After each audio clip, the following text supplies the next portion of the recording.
Nag-umpisa na nga ang paglalayag at sa lugar o isla na tutunguhin nila Atan ay walang kasiguraduhan kung makakarating nga sila doon. Tanging ang mga kaalaman lang na nalalaman nila ang kanilang pinanghahawakan at yung kahoy.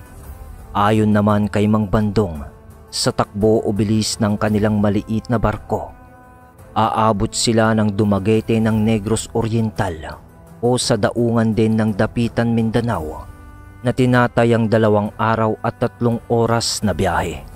Pero hindi naman sila dadaong sa mga lugar na yun dahil ang tinutukoy nun ni Silang na kinalalagyan ng nakatagong isla ay ang dagat sa pagitan ng mga lugar na ito, kasama ang lugar ng Siquijor.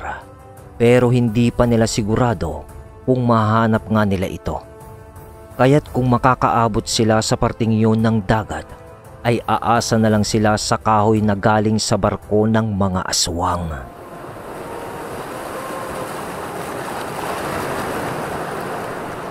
Sa pangalawang araw nila Atan sa dagat, maayos naman ang kanilang pagbaybay na sakay ng barko ni Bandong. Yun nga lang, natatawa si Bandong sa tribo ng mga alangan na tuwing kinakausap niya ang mga ito. Dahil sa hindi sila magkaintindihan ng mga yon, ginagawa na lang katatawanan ni Bandong ang sitwasyon nila.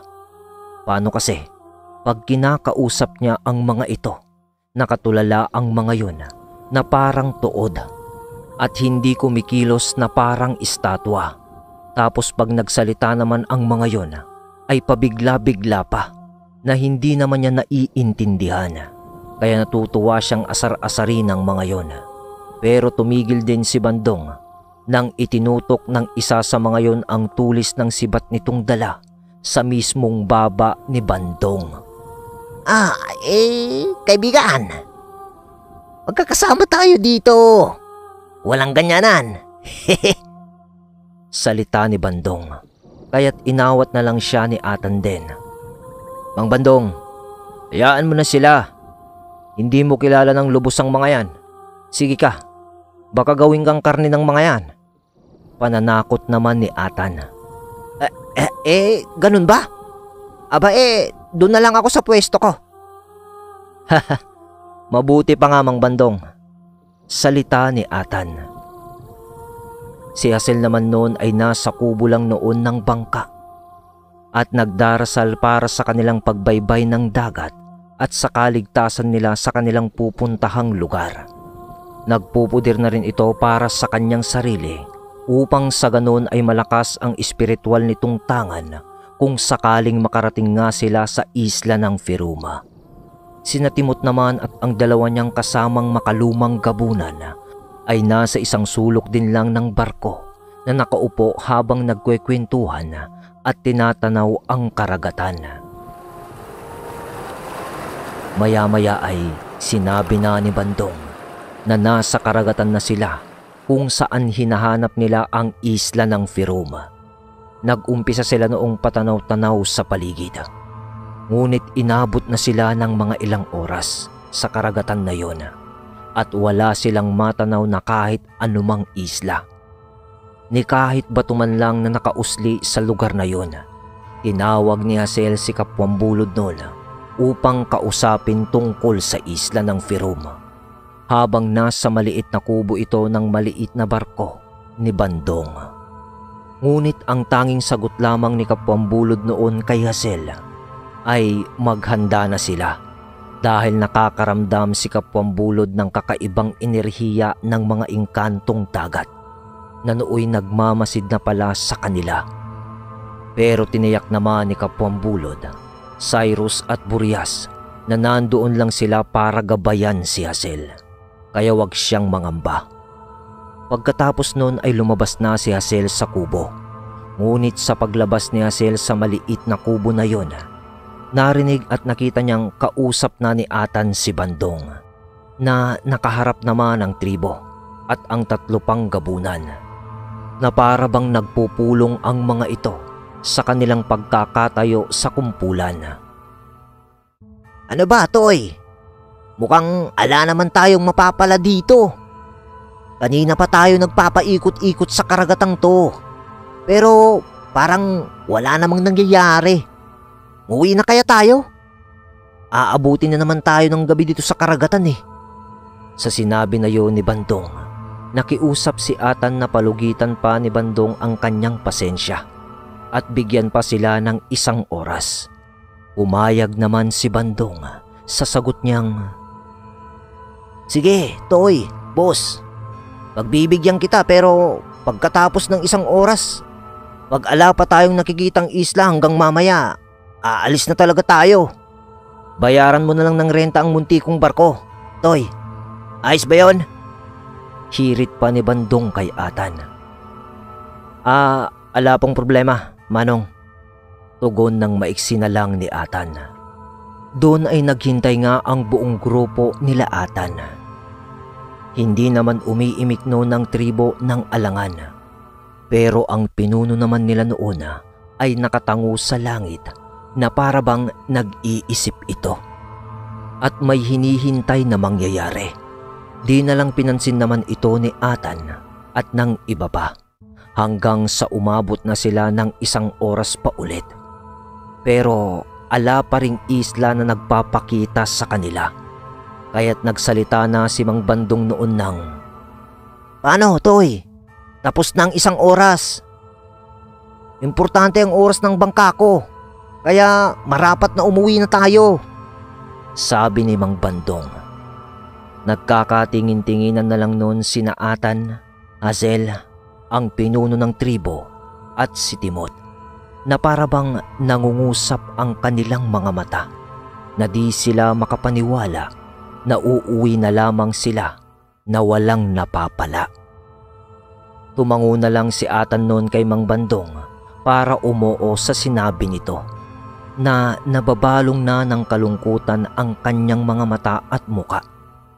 Dahil mukhang di na talaga nila masisilayan ang isla at mabawi ang kanyang balaraw o si Talim.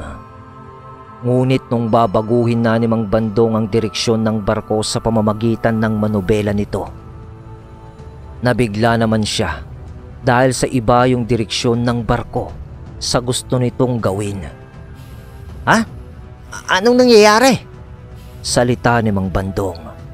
Sa pagkakasalita niya noon, doon ay biglang tumingala ulit sa langit ang pinuno ng tribo na si Apo Iraya. Habang parang may sarili ng direksyon na tinutungo ang barkong kanilang sinasakyan. Maya-maya pa ay umalinsangan ang paligid. Mainit ang hangin na dumadampi noon sa mga balat nila Atan.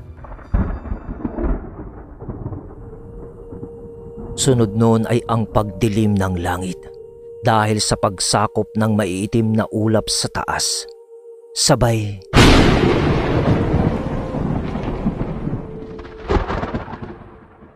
tunog ng malalakas na pagkidlat. Kasabay ng mga tunog na yon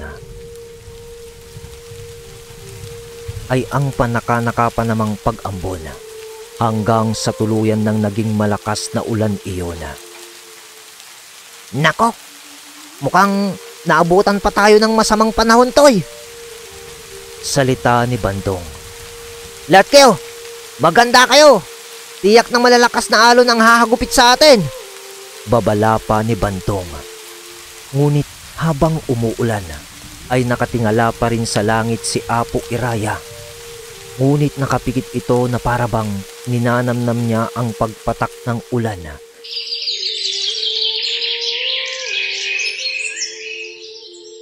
Nang biglang may narinig na mga ibon si Atan na nagliliparan habang umuulan pa iyon.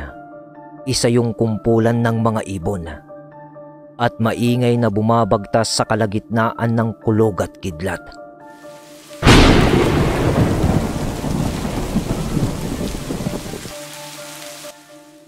Doon ay biglang minulat ni Apo Iraya ang kanyang mga mata.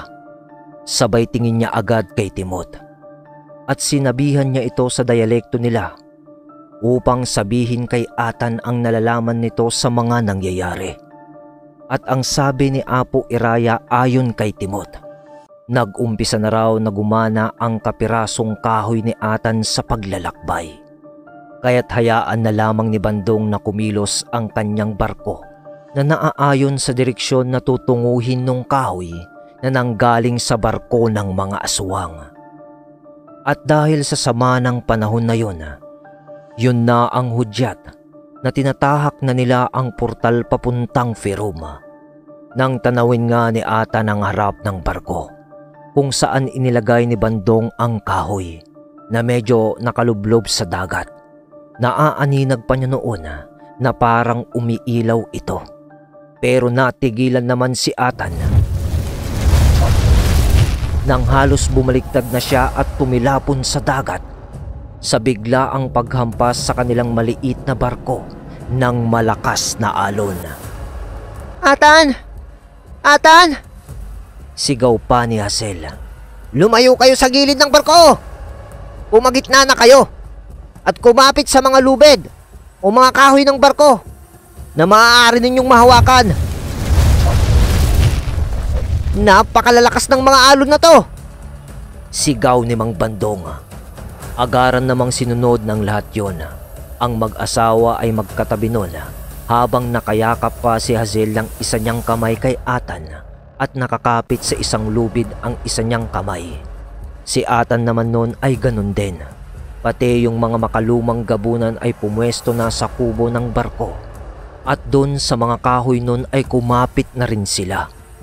Maski ang tribo ng mga alangan ay nagtipon-tipon sa isang sulok ng barko at umupo.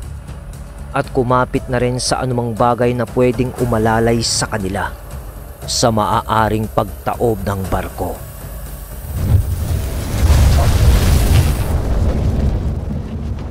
Samantala, si Bandong naman ay nasa tabi lang ng manobela ng barko at dun na rin nakakapit.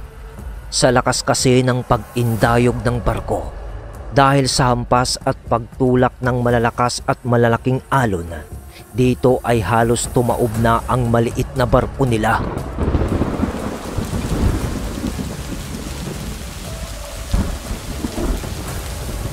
At habang nangyayari yun, ay panay pa rin ang pagkidlat at pagbuhos ng malakas na ulan. Halos wala nang maaninag nun si Atan sa paligid dahil sa sobrang lakas ng buhos nito.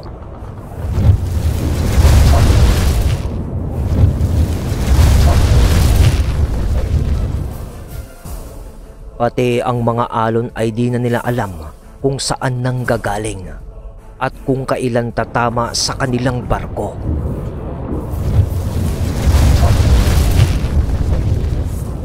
Diyos ko! Katapusan na ata natin to'y!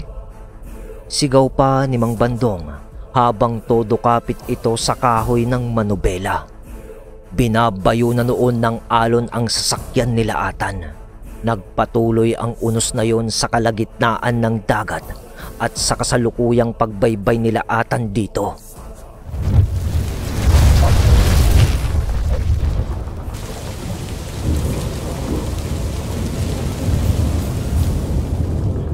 Para bang wala nang katapusan ng unos na yon.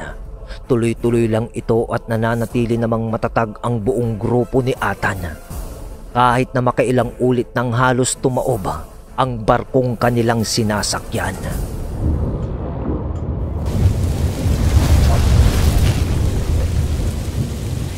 Maraming minuto pa ang lumipas hanggang sa makita nila Atan na may malapit nang tumama sa barko na isang napakalaking alon na kung susumahin ay kaya nang lamunin ang kahit isang malaki pang barko. Wala na. Katapusan na nila Atan. Mahal! Salita ni Hazel ng halos pasigaw dahil nakita niyang malapit na ang paglukot ng napakalaking alon upang lamunin ang kanilang barkong sinasakyan. Napahigpit na lang lalo ng yakap nun si Hazel kay Atan ng dalawa na niyang kamay. Nanlaki naman ang mga mata ni Atan nang makita ang isang napakalaking parang korting bungo sa malaking alon. Saglit na nakita yun ni Atan bago sila lamunin ng napakalaking alon.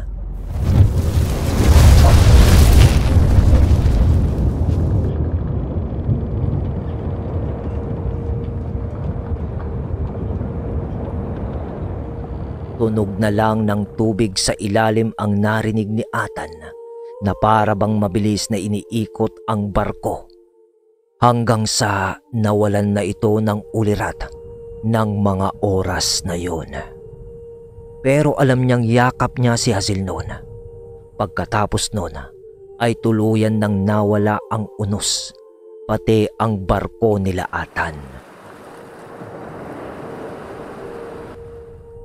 Pagkatapos ng mga pangyayaring yon, tuluyan na kayang linamon ng dagat sina Atan dahil sa isang banda.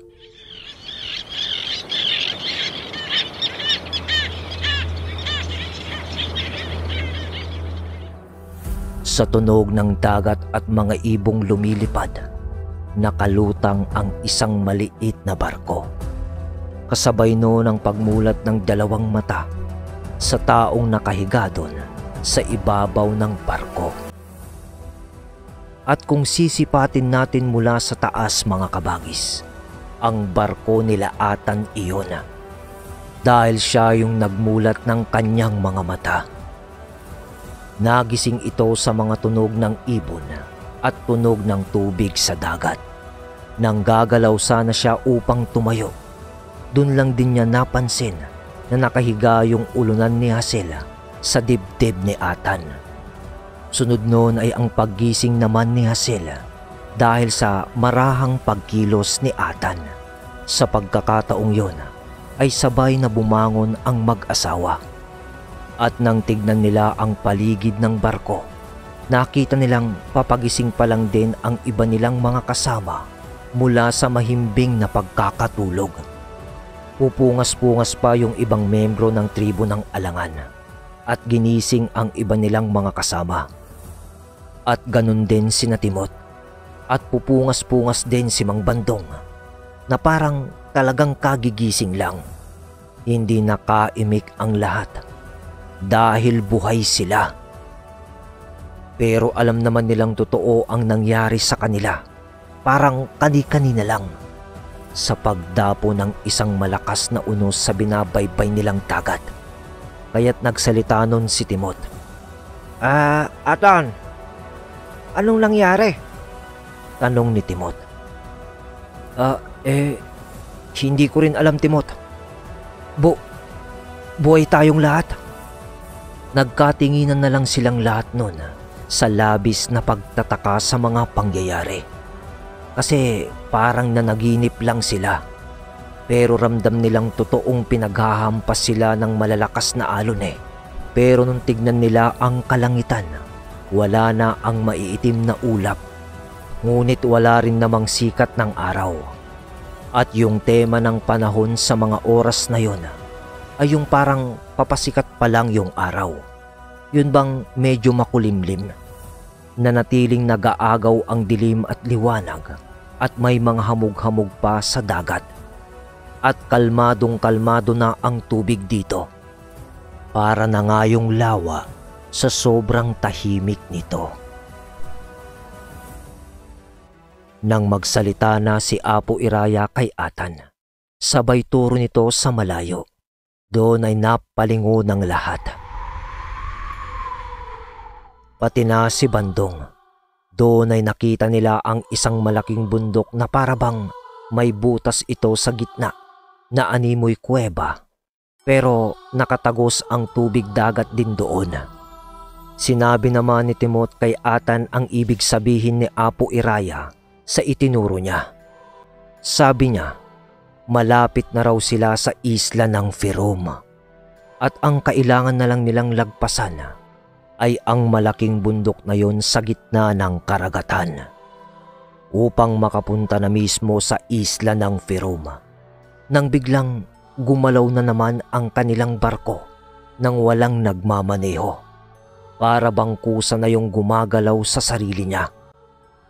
Pero sa pagsasalita ulit ni Apo Iraya sa kanyang dialekto na ang ibig sabihin ayon ulit kay Timot ay mula daw doon ay wala nang dapat gawin si Bandong sa pagmamaneho ng kanyang barko at hayaan na ito dahil sa kusa nang bumabalik ang kahoy na nakadikit sa barko nito sa kanyang tahanan. At naniniwala naman si Atan nun at Hazel sa mga sinasabi ni Iraya pati si Bandong dahil kahit mabagal ay kusa nang umaabante ang maliit na barkong sinasakyan nila. Pero habang umaandar yun ng mabagal patungo sa malaking bundok na may kuweba sa gitna, kumakapal naman na nun ang hamog sa paligid hanggang sa halos di na makita nila ata ng tubig na kanilang binabaybay. Maski kung lilingon sila sa malayo ay wala na rin silang masipat na kung ano paman kundi hamog na lamang.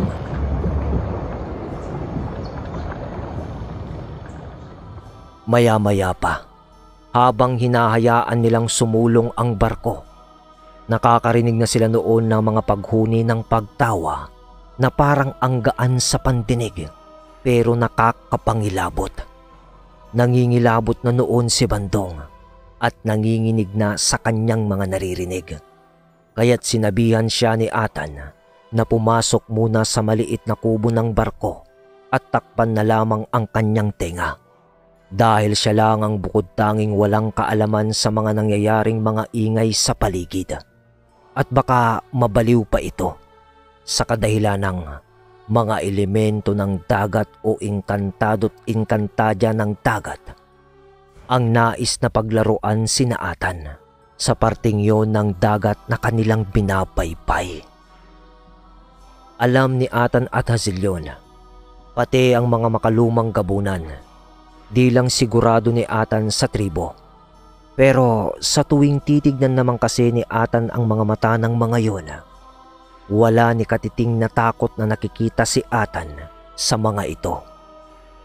Lalong-lalo na kay Apo Iraya na parang nagmamasid lang sa mga nangyayari at normal lang sa kanya ang mga bagay na yun.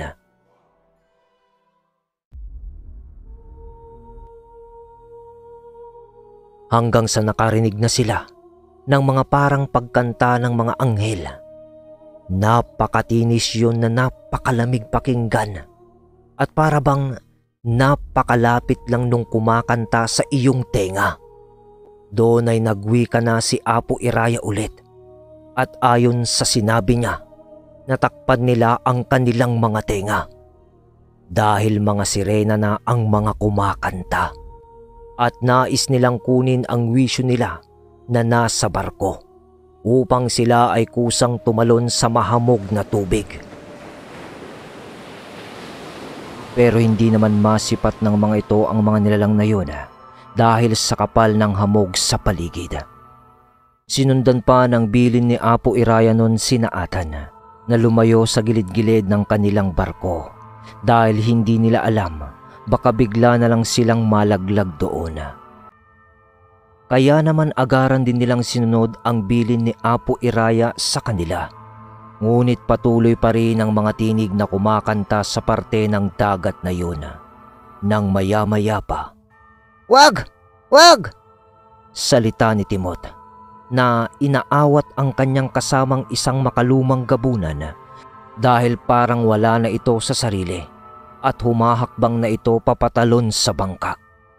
Agad naman na nilapitan yun ni Atan upang tulungan si Timot na hatakin at pakalmahin yung isa niyang kasama dahil hindi yun maawat ni Timot at ng isa pa nilang kasama na gabunan din. Agad na tumulong din si Atan sa paghatak dito nung napigilan na nila iyon mula sa pagtalon niya mula sa barko. Pero nagpupumiglas pa rin yung makalumang gabunan na para bang wala na talaga ito sa sarili hanggang sa papalakas na ito ng papalakas at nag-iibang anyo na at nagiging aswang na ito. Ipinagpipilitan nito na gustong tumalon sa tubig. Nang nasilip naman ni Mang Bandong ang nangyayari mula sa loob ng kubo, agaran itong lumabas sa bukana ng pintuan nito. Nanlaki ang kanyang mga mata sa nakikita niyang kaganapan. Dahil sa halos makumpleto na ang pagpapalit ng anyo noon ng isang kasama ni Timot, bilang gabunan. Napanganga at nanlaki ang mata ni Mang Bandong kasi di niya lubos akalain na meron pala talagang ganong klase ng nilalang. At ang nakapagpabagabag sa kanyang isipan at nagbigay ng takot ay nakasakay ito sa kanyang mismong barko.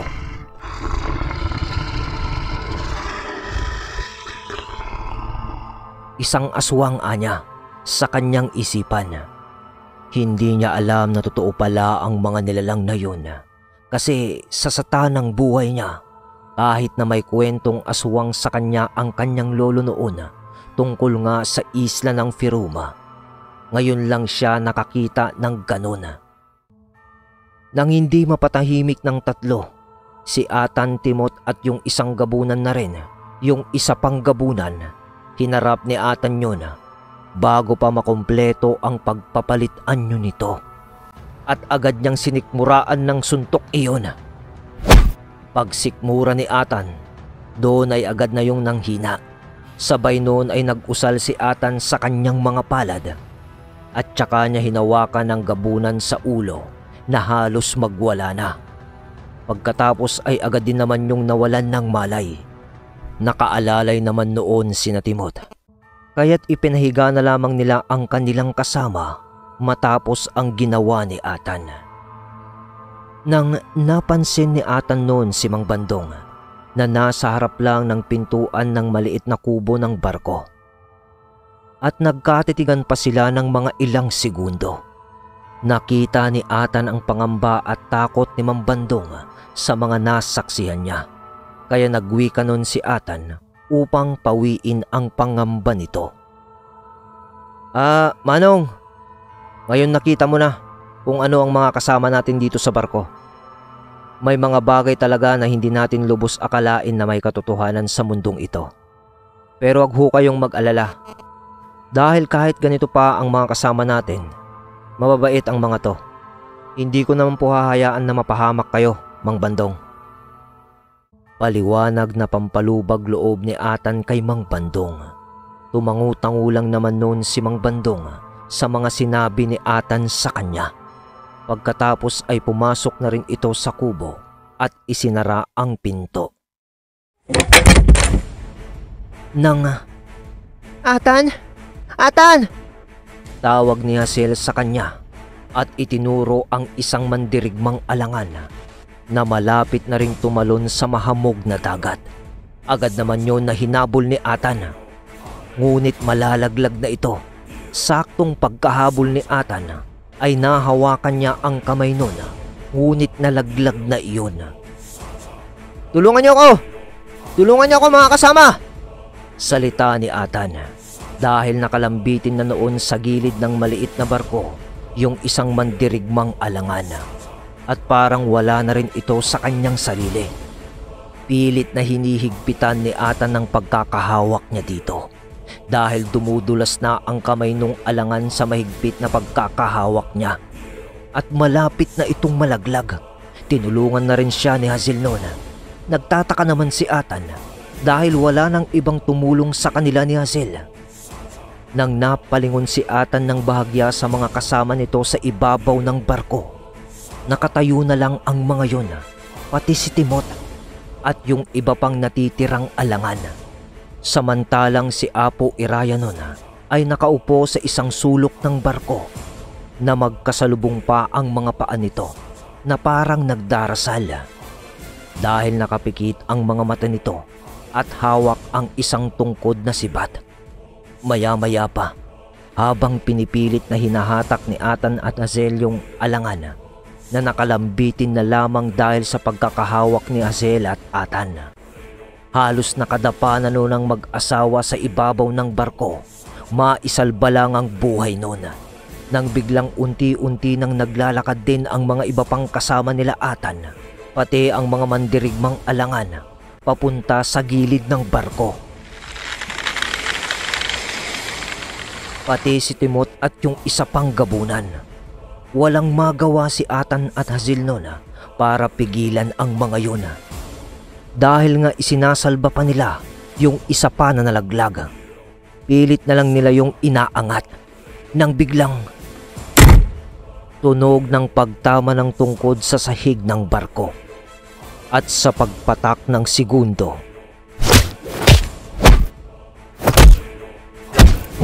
biglang natumba ang lahat ng mga kasama nila Atan bago pa man makaabot ang mga yon sa gilid ng barko. Pati yung isang alangan na tinulungan nila Atan na nakamulat lang kanina ang mga mata ay nawalan na rin ng malay. Pero sa pagkakataong yon ay lumapit na si Apo Iraya sa mag-asawa upang tulungan na iangat yung isang alangan. Bigat na bigat kasi sila doon dahil sa may katangkaran at kalakihan din ng katawan ang kasamang yon ni Apo Iraya. Pero nung malapit na nila yung maisampa yung isang alangan sa barko, bigla na lang may isang nilalang na tumalon at nahawakan yung paa ng alangan na inaangat nila Atan. Isa yung babae dahil sa haba ng buhok nun at sa itsura niya. At katawan talaga ng tao ang pang-itaas nito. Pero buntot ng napakalaking isda ang sanay paa nito na nakita nila. At yung kutis nito sa pang-itaas na katawan ay may mga kaliskis din na hindi naman gaanong karamihan. Nagimbal sina Atan sa pagmumuka nito nang bigla nitong ibinuka ang kanyang bunganga. Nang makita nila ang mga pangil nun na kagaya sa itsura rin ng mga pangil ng isda. Mapinong tignan yun pero marami. Hawak pa rin ni Atan at Hazel nun ang alangan. Nang biglang tinusok ni Apo Iraya ng tungkod niyang sibat. At dun palang bumitaw ito sa paanong alangan. Hanggang sa narinig na nila ang paglagapak nito sa tubig. Nang tuluyan ng naisampa nila Atan yung isang alangan, pagkatayo nilang mag-asawa ay kaharap nila si Apo Iraya. Agad na yumukulang naman ito sa kanila at pagtango niya ay may konting ngiti ito sa mag-asawa. Naiintindihan naman ni Atan at Hazel noon na si Apo Iraya ang nagpatulog sa mga kasama nilang nabiktima ng huli ng mga sirena kanina. At si Apo Iraya yung narinig nilang nagpatama ng kanyang tungkod sa sahig ng bangka pagkatapos nitong magdasal o magritual. Mukhang sila lang na tatlo ang may malakas na pananggalang kontra sa mga kakaibang nilalang sa parting yun ng dagat at kaya nila itong panlabanan. Si Hazel, Atan at Apo Iraya.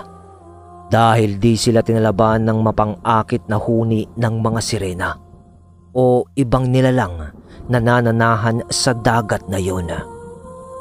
Habang tulog ang mga kasama nila Atan, nagpatuloy lang naman ang kusang pagkilos ng barko ni Mang Bandong na naaayon sa gustong tunguhin ng kahoy. At sa patuloy na pag-abante nito, habang nasa harap nun si Apo Iraya ng barko kasama si Atan at Hazel, unti-unti na nilang nasisilayan nun ang bundok na may kuweba. Kasabay din naman noon ang paglagpas nila sa mahamog na parte ng dagat. Kaya't nakita ng muli nila Atan ang tubig dito. At nang malapit na sila sa bundok, dun naman ay nagising na ang kanilang mga kasamahan sa barko. Na animoy takang-taka na parang alang-alam sa mga nangyari kanina lang.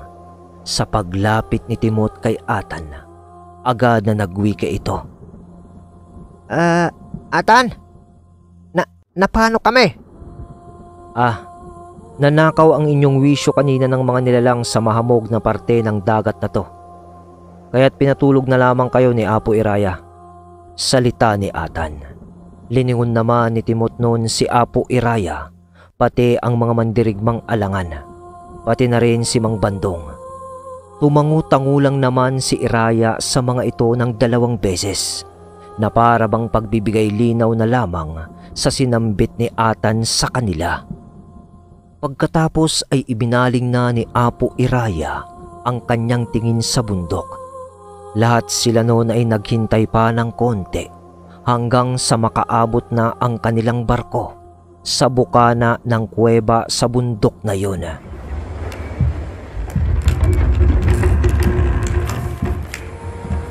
Pero bago sila makapasok doon, ay may isang pinagtagpi-tagping kawayan ang humarang sa harapan nila at may lulan iyon na isang matandang babae. Mahiwaga ang matandang yun dahil nagawa niyang patigilin ang barko nila Atan bago pa man umabot ito sa kanya. Mga iho, pwede niyo ba akong pasampahin sa inyong barko? Dahil nasa harap nun si Atan at Apo Iraya kasama si Hazel, nagkatinginan nun si Atan at Apo Iraya sa pagwiwika nga ng matanda.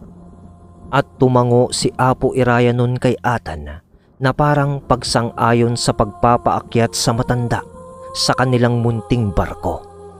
Nagsalita naman nun si Mang Bandong. Aba, Atan, hindi natin kilala yan. Baka mamaya, biglang magpalit na lang ng anyo yan, kagaya ng isa mong kasama. Salita ni Mang Bandong sabay tingin kina Timot. Sumama naman ang tingin nila Timot kay Mang Bandong, kaya't nagwika na lamang ulit ito ng, sige na nga, kukunin ko na lang yung hagdan para makasampay ang matanda. Bawing wika ni Bandong. Sandali pa ang lumipas ay nakaakyat na nga ang matanda sa munting barko nila Atan. Medyo mabagal pang kumilos yung matandang babae at uugod-ugod na ito. At sa pagsampa nito sa barko, May maiinom ba kayo na tubig? Tanong agad niya. Agaran naman na kumuha si Timot ng tubig at ipinainom yun sa matanda. Pagkatapos lagukin ng matanda ang tubig.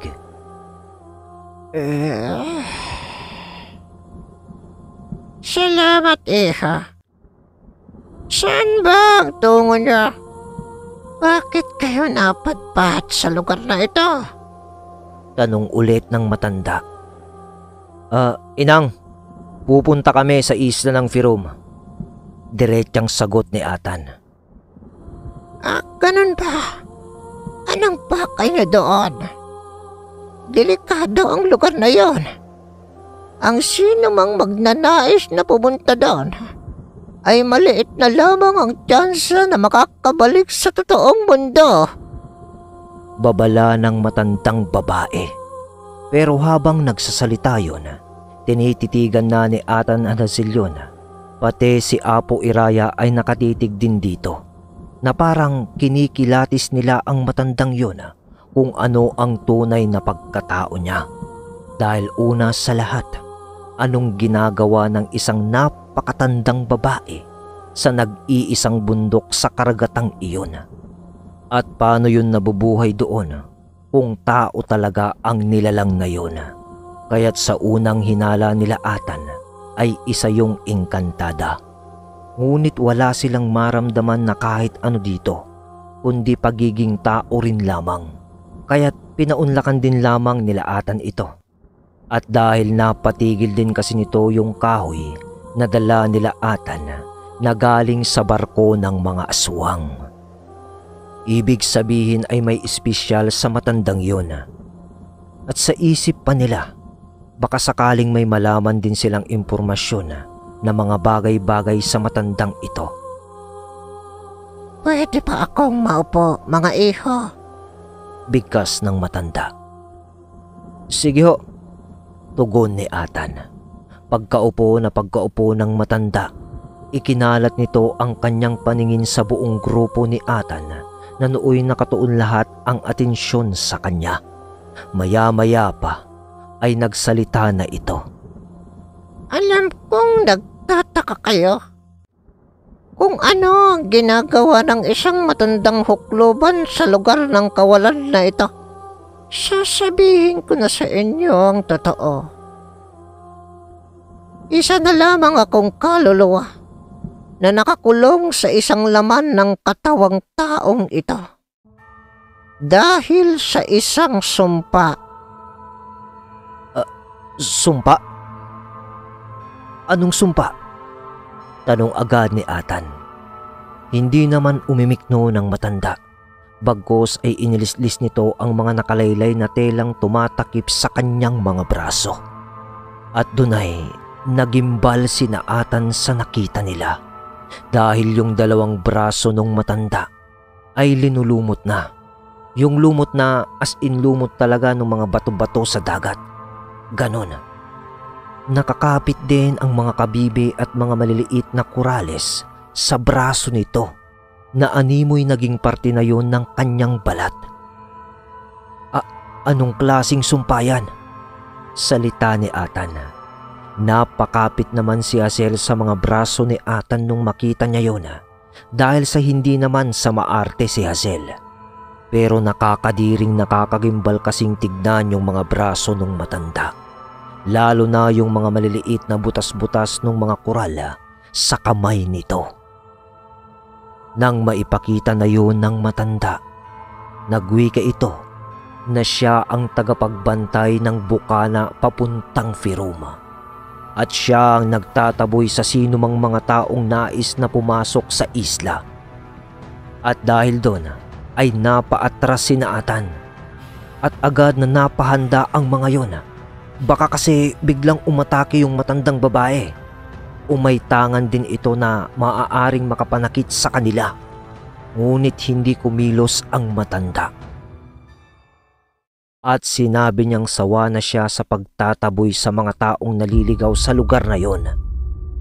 At nais nitong makipagkasundo kina Atan. Hahayaan sila nito na makapasok sa isla. Sa kondisyon na tutulungan siyang mapalaya ang kaluluwa nito sa sumpang kanyang dinadala ng maraming taon na. At tutulungan pa sila nito na hanapin ang 13 talim ng balaraw. Dahil ayon din sa matandang yun, na yun lang ang makakapagpalaya sa kanya sa sumpa. Kasama ng nakataling dugo sa 13 talim. Pumayag nun si Atan sa kasunduhan sa nagpakilalang tagapagbantay. Dahil wala naman silang magagawa dahil ang matandang yun ang susi ng Firuma. Pagkatapos ng usapan na yun ay bigla na rin lang nagpaalam ang matandang hukluban at sabay salita niya ng, "Ano tagapagmana? Hanggang sa muli nating pagkikita sa isla ng Firuma." Pagkatapos ng salita na yun ng matanda, ay bigla na itong tumalon sa dagat. Inang! Salita pa ni Atan, pero sa tunog ng paglagapak nito sa tubig, ay nawala na ito. Dahil naman sa pagkabaling ng pansin ng lahat sa pagtalon ng matanda. Nang napalingon na si Hazel sa ibang direksyon, napahawak siya kay Atan. At wika niya ng, Mahal? Nang lumingon ang lahat kung saan nakatingin si Hazel, wala na ang bundok at ang nakita nila ay ang buhangin sa gilid ng isang isla kung saan papadaong na ang kanilang barko. Doon ay biglang itinaas ni Apo Iraya ang kanyang bastong sibat. Sumabay pa ang mga mandirigma nito ng alangan.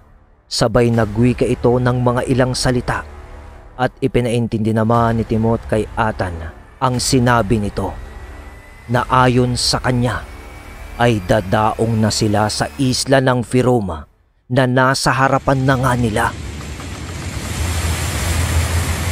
At ilang saglit lang ang lumipas sa pagdaong ng barko nila Atan sa isla ng Firuma. Nagwika ito ng, "Talim, nandito na ako." Sa pagdaong nila Atan ay hindi pa rin naman nagbabago ang tema ng panahon sa lugar na yun. Makulimlim pa rin ang paligid na tila ba sa isla na iyon ay hindi sumisikat ang araw. "Atan, yung usapan natin Pag nakita natin ang kayamanan, masyado ka kasing maraming isinama eh. Baka marami tayong magpaparty-party niyan. Salita ni Mang Bandong habang iniaangkla ang kanyang barko sa gilid ng dagat. At pagkatapos niyang gawin yun, bigla na lang umakyat ulit ito sa barko na para bang nag-aapura. Sina Atan naman noon kasama ang kanyang asawa, sina Timot at Apo Iraya, ay tinatanaw ang kabuuan ng buong isla na yun. At napapaisip sila na malawak din pala ang isla. At may mga bulubundukin pa na parte ang isla ng Firom. Nang nagtanong si Timot kay Atan. Atan, paano natin malalaman kung nasa ng parteng kinalalagyan nila silang dito? Malawak pala ang isla na to. Aabutin tayo ng siyam-siyam kapag kasinuyod natin ang buong isla. Yun nga ang problema natin, Timot. Sagot naman ni Atan. Pero nang marinig nila ang boses ni Mang Bandong na tumatawag sa kanila. Atan! Atan! Ito na yung mapa! Ano? May hawak ka ng mapa ng isla, Mang Bandong?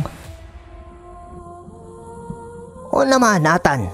Tingin mo ba gawa-gawa ko lang ang kwento ng lolo ko sa akin? Siyempre, hindi rin naman ako maniniwala kung wala siyang ebidensya na iniwan sa akin. Pati na rin sa'yo, maniniwala ba ako kung wala to? Ang problema lang, Atan, may isang parte ang mapang to na burado. Ang sabi ng lolo ko, ang may mga kaalaman daw sa karunungang lihim ang makakapagpalitaw nito, na ang gamit na tinta ay mismong dugo daw ng tao. Ganun ba? Oo, tignan mo, Toy. Inabot ni Mang Bandong ang mapa kay Atan at nakita niya nga na may mga bahagi ng mapang yon ang burado, na ang mga dugtungan ng guhit dito ay papalabo na ng papalabo hanggang sa umabot sa parting burado na nga iyon. Napapaisip na noon si Atan kung anong gagawin dahil doon, at habang hawak niya ang mapang yun, papasulyap sila sa bungad ng kapaligiran ng isla. Yung abot pa lang ng mga paningin nila ito.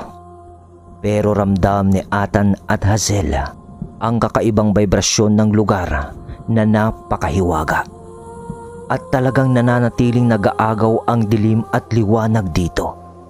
Pagsipat ni Atan sa malayo, pagtanaw niya sa parting kabundukan ng isla, naramdaman niya ang makas na pagtibok ng kanyang puso, na para bang may isang bagay sa lugar na nagnanais na lumapit sa kanya. Naramdaman pa ni Atan ang medyo pagkahilo. Pangalawang beses pa lang niya yung naramdaman. Nung una ay nung kasal nila ni Hazel, nung natangay ni Silang ang balaraw sa kanyang dili. At doon ay wala nang duda si Atan na nasa isla na nga sila ng talim. Maya-maya pa, nagsalita si Apo Iraya. Itinuro nito ang mapa na hawak ni Atan. Sa pagpapaliwanag ni Timot sa sinabi naman ni Apo Iraya na kung mabubuhay nila ang hawak nilang mapa, ay mas madali nilang matutuntun ang balaraw. Pero ang tanong ulit, paano? At anong ibig sabihin ni Apo Iraya sa bubuhayin? Kaya tanong ni Atan kung paano ang gagawin, ngunit sa sagot ni Apo Iraya ay hanggang dun lang ang ideya pa nito. Kaya't wala na silang nagawa kundi ang lumakad na at magbakasakaling makikita nila agad si Silang sa islang iyon upang mabawi ang 13 talim. Kaya't kasama ni Atan at Hazel, lumakad ang grupo sa pangunguna ni Atan. Magkatabi ang mag-asawa habang naglalakad, kasabay ang mga mandirigma ng alangan at ang pinuno nila. Ang 3 gabunan naman ay nasa likuran nila at si Mang Bandong. Toy, yung kayamanan ha? Sabi pa ni Mang Bandong na nakangiti kay Atan habang naglalakad na sila papasok sa magubat na kapaligiran ng isla ng Firom. Ngumiti lang naman noon si Atan kay Mang Bandong. Sandali lang ang lumipas nang nakalagpas na ang buong grupo ni Atan sa mabuhanging bungad ng isla. Narating na nila ang papasok sa kagubatan. Mula doon ay bumilin namang muli si Apo Iraya sa kanila na mag-ingat na. Dahil sa sari-saring elemento o mga aswang ang maaari nilang makasagupa sa loob ng kagubatan dahil ayon kay Apo Iraya, ang isla ng Firum ay hindi lang pinamamahayan ng isang klase o lahi ng mga aswang, kundi iba't ibang pamilya ng aswang at sari-sari pang mga elemento. At ipagpalagay na lang nila na pumasok sila sa isang bayan na komunidad ng mga kakaibang nilalang. Nang habang naglalakad sila, panay ang pagtabas ni Atan ng matatayog na halaman at damo sa lugar, gamit ang kanyang talibong. Sa mga nakakasagabal sa kanilang daraanan, ganun din ang mga mandirigmang alangan na may daladala rin ang mga itong mga panabas. Nang habang ginagawa nila yun, si Apo Iraya naman ay napapalingon-lingon sa paligid na para may sinisipat-sipat ito sa mga sanga ng puno. Doon ay naramdaman din ni Hazel ang pagpapadama ng kanyang mga gabay na nasa tabi lang niya ang mga ito. Pero si Kartel naman na gabay ni Atan ay nagwika kay Atan sa kanyang isipan. Mga mangalok, Atan. Mga mangalok ang nasa paligid. Ha? Mangalok?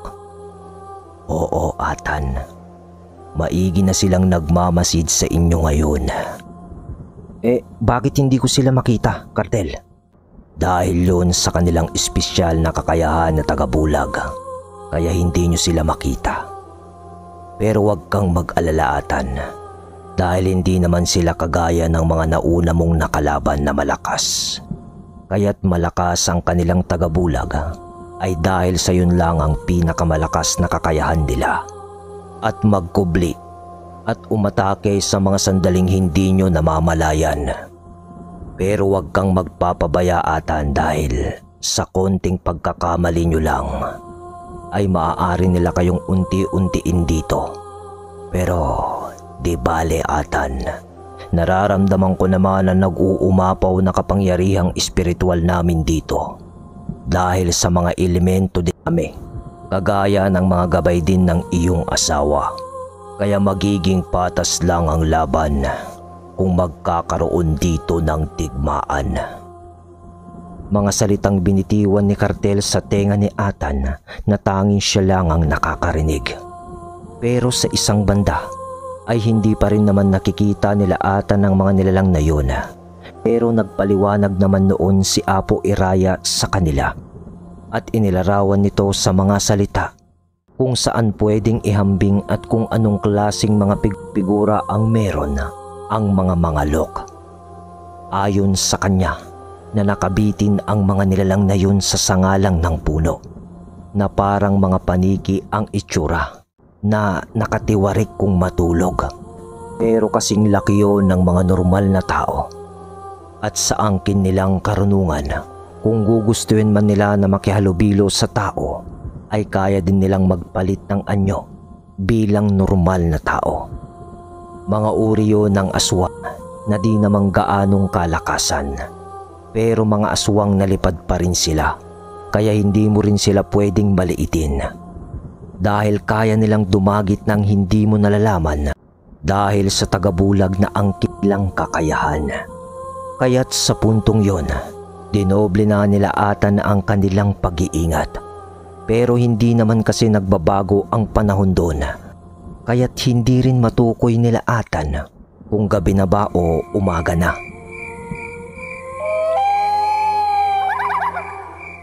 Nagdaan pa ang ilang oras. Si Mang Bandong naman noon ay mahigpit din lang ang hawak niya sa kanyang itak na dala.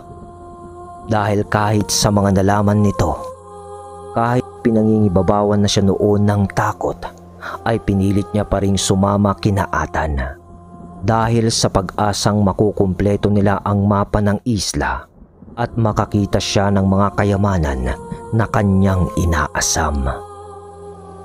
Nagpatuloy pa sila noon sa paglalakad. Ngunit parang wala naman silang nararating. Dahil nung makarating sila sa parting halos medyo kalbo na bahagi ng kagubatan at tanging mga damongga tuhod lang ang nandun, muling tinanaw nila Atan ang kabundukan ng islang yun. Ngunit parang hindi man lang sila nakalapit ng konti sa parting yun. Laking pagtataka ng grupo nila Atan dahil alam naman nilang umuusad sila. Dahil nagbabago-bago naman ang itsura ng paligid na kanilang inaapakan. Nalagpasan na nga nila yung unang kagubatan na kanilang tinatahak kanina eh. Hindi naman siguro sila naingkanto dahil panay din ang palipad hangin ni Atan at Hazel kanina habang naglalakad sila upang kontrahin ang anumang binabalak ng masasamang elemento sa kanila kung sakaling may magnais na iligaw sila sa lugar. Nang umalam na ang sikmura ni Mang Bandong. Atan, baka naman pwede magpahinga muna tayo. Kahit saglit lang. Pagod na rin ako eh. Nang tignan ni Atan si Mang Bandong dahil sa pagwiwika nito, nakita niyang parang nanghihina si Mang Bandong na kanina lang ay masigla pa. Medyo lubog na rin ang mga mata nito na para bang tuyo ang katawan niyang tignan. Yun bang parang nagka-LBM na kinukulang na ng tubig yung katawan dahil sa pagtatae? Ganon. Agad naman na nilapitan yun ni Hazel at kinapa ang noo ni Mang Bandong. Laking gulat ni Hazel dahil napakainit ni Mang Bandong. Inaapoy na ito ng lagnat. Sumenyas naman agad noon si Apo Iraya upang alalayan yun ng dalawa niyang mandirigmang alangan. Dahil parang tutumba na si Mang Bandong eh.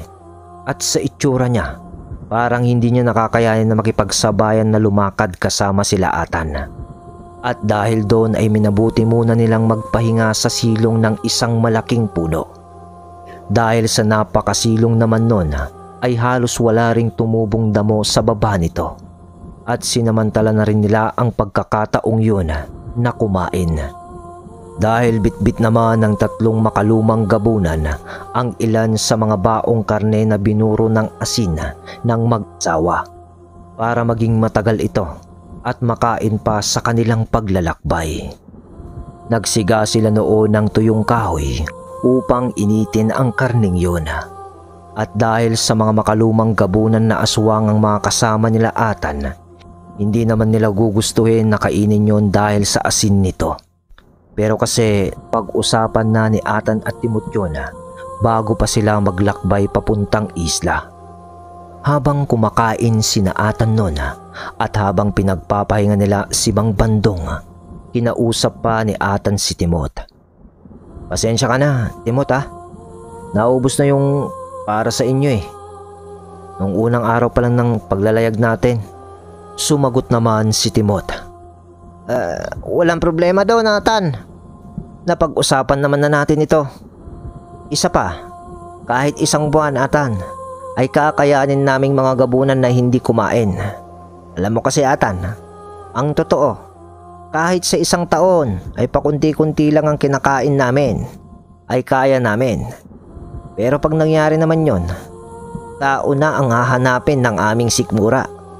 Pero hindi ka siguro maniniwala, Atan.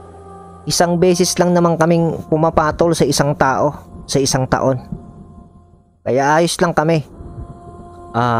Ganun ba, Timot? Tugon ni Atan. Bigla namang nagkaroon ng reaksyon si Hazel. Hoy, Timot.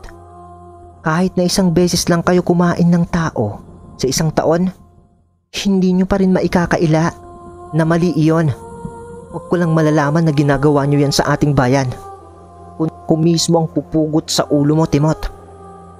Salita ni Hazel na inis pa rin talaga sa mga aswang. Bigla naman pumagitna si Atan sa pagsasalita ng, Mahal, hayaan mo munang mga bagay na yan. Isantabi muna natin ang hidwaan ng mga antingero at aswang. Para kina Timot. Total, pinili naman nila na pumanig sa atin. At habang nandito tayo sa isla, tayo ang makakasangga dito at ang kalaban lang natin ay si Silang. Hindi naman na noon nagsalita si Hazel at pinakinggan ang kanyang asawa. Pagkatapos nilang kumain ay linunasan pa ni Hazel si Mang Bandong. May mga dahong tuyo kasi itong dala at inilagay ito sa tubig na kanila ring dala. Sabay ipinainom niya ito kay Mang Bandong.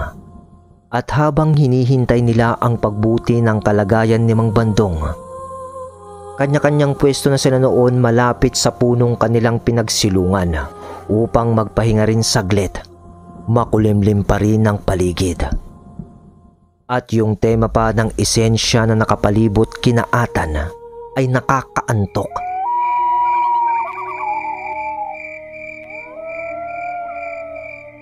Hanggang sa di na nila namalayan, nakatulog na silang lahat. Pati na si Puiraya. Dahil na rin sa pagod siguro sa paglalayag at sa paglalakad. Sa kahimbingan ng pagpapahinga ng grupo nila Atan, may mga kaluskus na ng mga kung ano-anong nilalang sa paligid nila nang hindi nila namamalayan.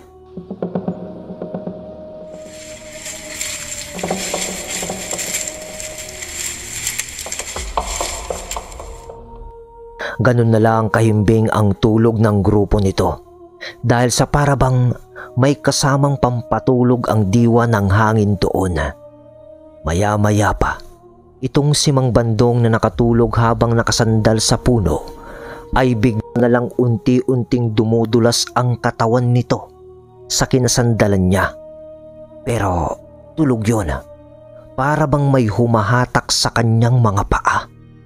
Kaya gumagalaw ito hanggang sa napahandusay na ang katawan nito sa lupa. Pero patuloy pa rin ang paggalaw ng katawan nun na nooy dumadaos na sa lupa at lumalayo kina Atan. At papunta ang katawan nun sa matataas na damot halaman. Sa katahimikan naman ng paligid, biglang umihip ang maalumanay na hangin. At naramdaman yun ni Hazel na humaplos sa kanyang pisngi. Biglang napamulat si Hazel dahil presensya ni Burias ang hangin na yon, kasabayang pagmulat din ni Atan. Atan, bulong sa ulirat ni Atan ni Kartel upang gisingin din ito. Paglingon nila sa kinalalagyan ni Mang Bandong, wala na ito. Kaya't agad na tumingin-tingin sa paligid ang mag-asawa. Nang masipat nila ang katawan ni Mang Bandong, nakahigayon sa lupa at dumudulas na iyon papunta sa matataas na halaman ng gubat. Nang makita nila ang mga niyong na gumagawa nun kay Mang Bandong, napatayo na agad ang mag-asawa. Dahil hawak ng 4 na nilalang ang 2 paa ni Mang Bandong. 2 nilalang sa bawat paa nito. Napilit siyang hinahatak papunta sa mga naglalakihang mga damo. Sa paglalarawan sa nakita nila Atan na mga nilalang, maliliit ang mga ito. Yung tangkad kasi nila ay maihahambing lang sa haba ng litro na coke pag nakatayo. Ganon. Dahil halos di man lang umabot hanggang sa tuhod ni Atan yung laki ng mga ito. At may mahabang ilong, tapos ay nakasombrero rin ito na parang sa mga duwende. At ang damit ng mga yon ay kulay itim na butas-butas na parang mga gusgusin kung tignan. Nang ituon ni Hazel ang paningin niya sa mga pagmumuka ng mga ito ng mga ilang segundo, nakita niya ang kahindik-hindik na itsura ng mga yun. Kulubot ang mga pagmumuka ng mga nilalang at may mga pekas-pekas na itim malapit sa kanilang mga mata. Sa unang tingin ay aakalain mo talagang lahi ng duwende ang mga ito. Pero nang ngumisi ang mga nilalang na yun nang sabay-sabay, nakita nila Atan ang mga mangitim-ngitim na pangil ng mga nilalang. Matutulis at dikit-dikit na talaga yun. na sungki-sungki pa.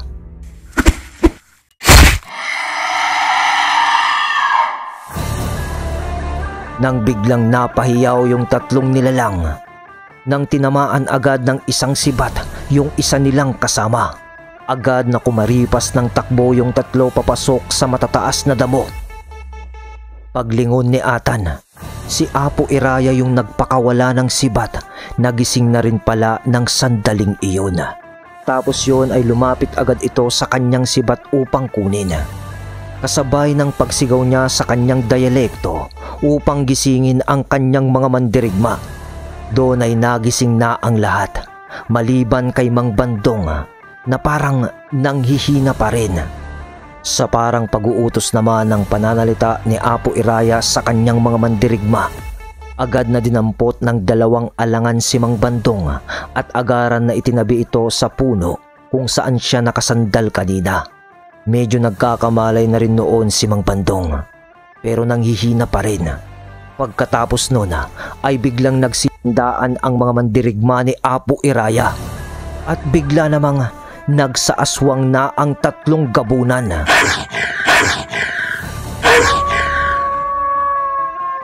Alam na nila ang nag-aambang panganib, kaya't kasunod noon ay ang pagpalibot ng hangin kay Hazel. At sabay nilang binunot na mag-asawa ang kani-kanilang mga dalang talibong dahil alam nilang kasalukuyan na silang inaatake ng mga nilalang na nasa lugar. Pero nung nakapaghanda sila para sa pag-atake ng mga kalaban, bigla namang tumahimik ang kapaligiran.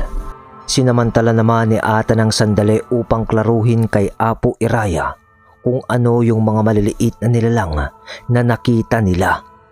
At ayon sa sagot naman ni Apo Iraya, mga mangalyo. Mga mangalyo ang mga yun. Mga maliliit na aswang na parang sa duwende. Dagdag pa ni Apo Iraya na hindi pa tapos ang pag-atake ng mga yun, kaya manatili silang nakahanda. At sa pag-uusap naman ng dalawa, nang biglang ibinaon ni Hazel ang kanyang talibong sa hangin. Pero may nasaksak ito na kung ano, hanggang sa bumaba yung talibong ni Hazel na parang mabigat yun. Pero hindi niya binitawan ito. Segundo lang ang lumipas. Lumitaw ang isang nilalang na patay na. Napakalaki yung paniki at isa yung mga lok. Nadurog ang tagabulag nito sa pagkakapatay ni Hazel. Si Cyrus ang nagbigay ng hudyat kay Hazel upang matamaan niya yon sa pagdagit sana sa kanya. At sa pagkakapatay naman ni Hazel sa nilalang na yun, bigla na nakarinig noon ng mga paghihiyawan at sari-saring ingay sa paligid. Dahil doon ay agad na lumabas sina Atan sa silong ng puno at dumako sa parting lagpas ng gubat na hanggang sa tuhod ang mga damo. Bit-bit si Mang Bandong. Doon ay nakita nila ang biglaang paglipad ng nasa 7 mga lok.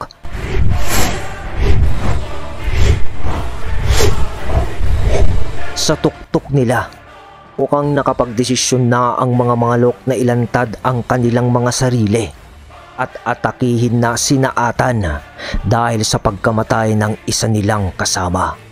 At sa pagkakataong yon, sabay-sabay na bumulusok ang 7 mangalok papunta sa direksyon nila Atan. Agad na naghanda naman sila, ngunit biglang natumba naman yung isang mandirigmang alangan. Dahil sa may bigla namang may humatak sa paan nito, agad niya yung tinusok ng kanyang sibat. At nung makita niya ito, isa yung mangalyo.